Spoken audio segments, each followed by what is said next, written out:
This story was sent by someone named Lisa. She is a nurse who has worked night shifts for years. She claims she's never been easily scared, but one night, something happened. Something that made her never look at the hospital the same way again. That night felt quieter than usual. Lisa sat at the nurse's station, writing reports. All the patients were asleep, and the hospital hallway was empty.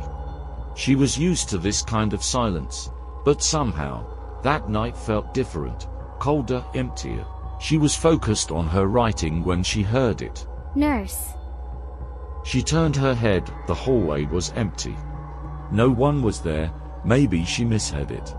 She tried to ignore it, but a few seconds later. Nurse. This time, it was clearer, closer. A strange feeling crept up her spine.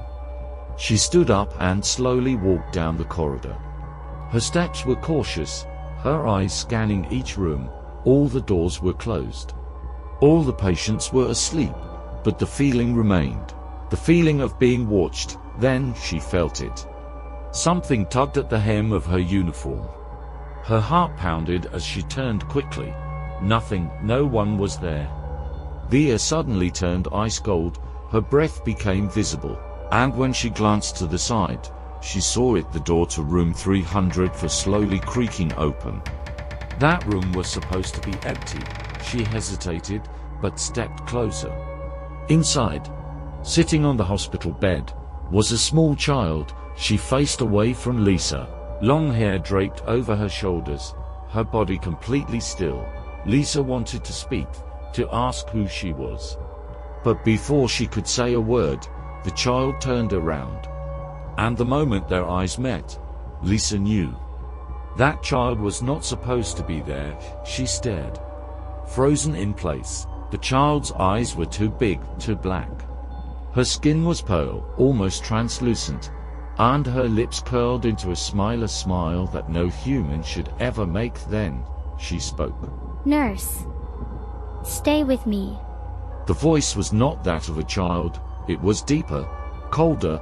Lisa's heartbeat thundered in her chest. She wanted to run, but her body refused to move. Her feet felt glued to the floor. Panic surged through her as she squeezed her eyes shut, praying that when she opened them, everything would be gone. 1 second, 2 seconds, she opened her eyes. The child was no longer on the bed, but then she felt it.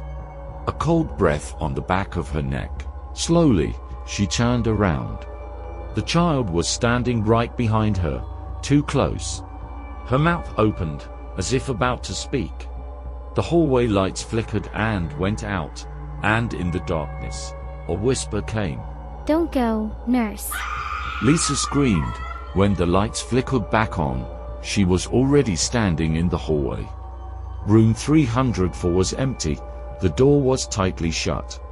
Since that night, she has never dared to turn around while walking down the hospital hallways. Because she knows something is always there.